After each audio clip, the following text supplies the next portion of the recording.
everyone, my name is Keisha Adeola Ajiboye, aka Omo Teacher from Bricks to Billion podcast, your real estate investment podcast. I'm here again after a very long break to tell you a lot about real estate investment. And I'd like to take this vision and mission statement of Bricks to Billion so that you can understand what the podcast is all about. Our vision statement is to become the leading real estate investment podcast, empowering millions of prospective and existing investors worldwide to build wealth, achieve financial freedom, and create a lasting legacy. And what's our mission? To empower investors with actionable insights, expert knowledge, real world strategies to build wealth through real estate.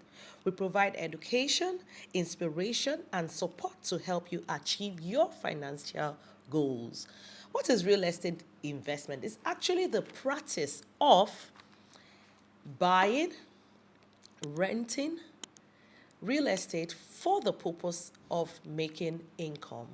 And there are different types of real estate investments. Real estate can be categorized into residential and commercial. So we have different types of real estate investment, which I've talked about in my previous podcast. We have the flipping investments, we have the real estate syndication, we have the rental income, and several others. We have the one called REITs, Real Estate Investment Trust. We actually have a few of that in Nigeria. I'm sure you know about the UPDC REITs and the Union REITs. And today, I want to talk about an aspect of real estate investing which some of us haven't really looked at, and that is the real estate lease ownership scheme, where you get to buy property on a leasehold terms for the period of 15 to 25 years. You own the property and you can generate income either by renting it out, or if you're one person who is unable to purchase a property for a large sum of money at this present time, you could buy a leasehold ownership property for 15 to 25 years rather than spending so much on rent. So let me explain it.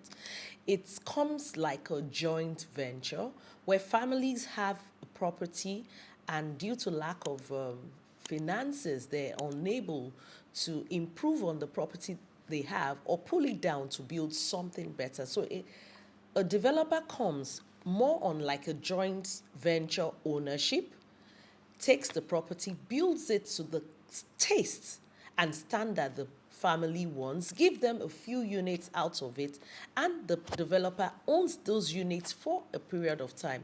So the developer could sell it out on lease ownership terms to an investor, or keep it, generate income for him or herself for that period of 15 to 25 years. And it's usually quite cheap, quite affordable. We have some property, 1 bedroom, 2 bedroom, studio apartments going for between 15 million naira to 30 million naira. Isn't that very interesting? I'm sure you know with 30 million naira now, you can't even purchase a built property. You may be able to purchase a landed property. So with this lease ownership scheme, if you're a young employee who is looking at having a house to own for yourself, you could actually look at this. I mean, what sense will it make if you're renting a property for 3 million and say 2 years, 3 years down the line, your landlord increases it to 5 million? That becomes like 8 million. If you have that 8 million and you get an additional 7 million, I'm sure you'll be able to secure yourself a studio apartment. And if you're someone who is looking at investing in real estate and you're wondering, oh, how do I get these large sums they use in investing in real estate? You can't start this way.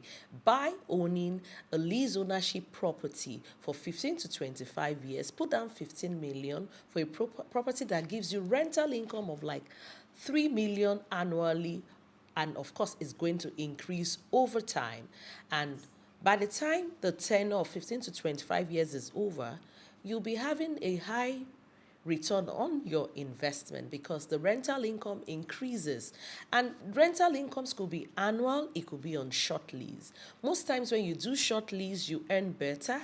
So far you have the will to be able to market that property properly, to be able to earn all that you can get from it. So even with a lease ownership, if you can't afford to put down that entire sum, we have what is called a real estate syndication, where investors come together, investors who have the same interest, which is to use that property for investments, come together, own a property together, use it for rental income, and then get the best out of it. But with lease ownership scheme, you can't really sell because the tenure is quite short. So you can't transfer it to someone else, you can't sell it to someone else. You can just use it to raise capital, get better capital from your investment. So there are different ways of doing real estate investment. You can plug into a project, like I said in one of my podcasts, at off-plan stage when the developer is just starting the development, and over time the development goes up, gets to a certain stage where you can pull out your money by reselling and gaining a lot. We have the real estate flipping investments where you can buy properties that are distressed, renovate it to a better standard, put it back into the market within 3 to 6 months, get back your money. You have the real estate investment. So there are different types of real estate investment products for you to plug into. Either you're doing the rental income, either you're doing the off-plan investment, either you're doing the real estate syndication, or you're doing the lease ownership schemes, quite a whole lot. And that's the purpose of this podcast, to give you insight, to make you understand what real estate investment is, and for you to be able to know where and how you want to play in the market. And I think I need to let you know a lot of things to consider when doing real estate investment. You must consider the location. You must consider the timing. Timing is always very, very important. And also consider the development in that area, the infrastructural development in that area. Do they have motorable roads? Do they have good drainages? All those things add up. And do they have a lot of things around it, like schools, like hotels, like restaurants? They all add up to it. And for real estate investment, there's something very, very important which a lot of us don't even look at, is the management of our property. When your property is properly managed and maintained, and all the facilities are maintained properly, you have a chance of having your property increase in value, not depreciate in value. You understand? You get better returns on it when it's well managed properly. You get better returns when you consider a very good location. You get better returns when you come into the market at the right timing.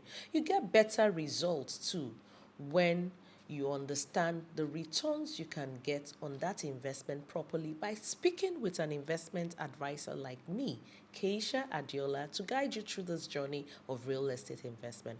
I hope with the little I've been able to talk about today, you understand a bit about real estate investment more. Hope to catch you on the next episode. Thank you.